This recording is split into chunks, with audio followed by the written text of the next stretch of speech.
Bismillahir Rahmanir Rahim. Preaching and propagating Islam are the responsibilities which are imposed on every Muslim in various capacities that he finds himself in.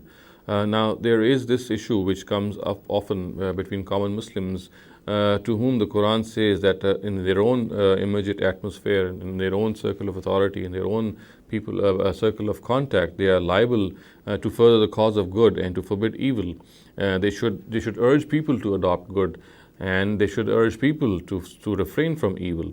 However, there is this phenomena, this issue which often arises in the mind of a common man, and this actually makes him abstain from discharging this all-important responsibility.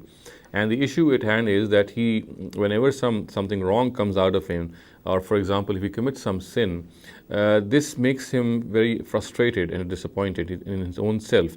And he thinks that if he is sinning and if he is doing something bad, then he has no right to stop the same sin if he finds that sin, for example, in some other person. Now, this is, of course, as I said, something very grave, and it is a very, very effective weapon of Satan. What Satan does is, he tries to frustrate a person. He tries to make a person lose hope in his whole endeavor, and he says that you yourself are something who have done something wrong. So therefore, you have no right.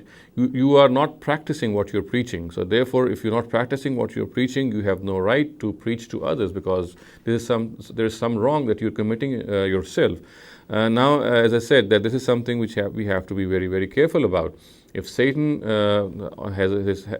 starts to sort of implement all these suggestions on us, we will indeed become further bogged down. And this is what Islam does not require of us. Islam says that we must never lose hope. And regarding sin, Islam is absolutely clear.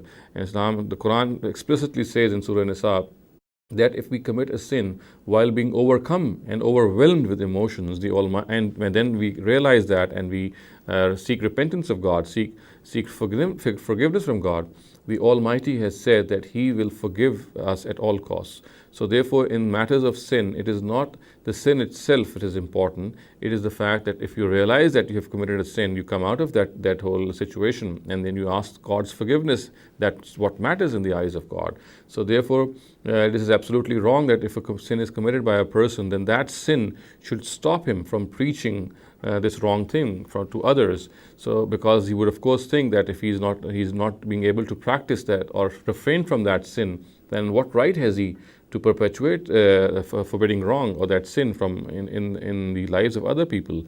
So in this regard, as I said, this is of course something we must be very careful of. And if this sin emanates from us, if we commit such a sin, of course we must come out of it as soon as we realize our folly, and we must seek forgiveness of God. And also, this must never stop us from forbidding this sin whenever we find it in other people. We can of course tell him that we ourselves, or I myself, am not being able to control myself in this particular fashion, on this particular sin. So therefore, let's be together and let's come out of this together and let's fight this sin together. So instead of desisting from forbidding this wrong in others, he should become even more enthusiastic, because by sharing this with others and by stopping them also, there's all the more chance that he himself would have this urge in him to refrain from this sin whenever it comes his way.